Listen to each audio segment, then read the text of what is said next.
స్థానిక సంస్థ ఎన్నికలకు సంబంధించిన అంశం గురించి ఏదైతే ఈనాడు చాలా సుదీర్ఘంగా దీని మీద కూడా చర్చ జరిగింది. ఆనరబుల్ హైకోర్టు ఇచ్చిన ఆదేశాల అనుసారము తర్వాత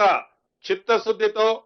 బీసీ వర్గాలకు 42% ఇవ్వాలని ఈ రాష్ట్ర ప్రభుత్వ ఆలోచనల్ని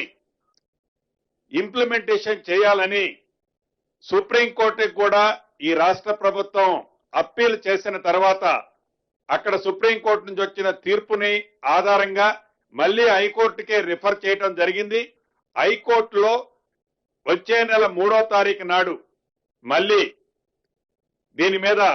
న్యాయస్థానం ముందుకి ఈ కేసు రానున్నది కాబట్టి 3వ తారీఖు వచ్చే న్యాయస్థానం మీదకి వచ్చిన తర్వాత ఆ డిబేట్ ని బట్టి స్థానిక సంస్థ ఎన్నికల్ని నిర్ణయం తీసుకోవాలన్నది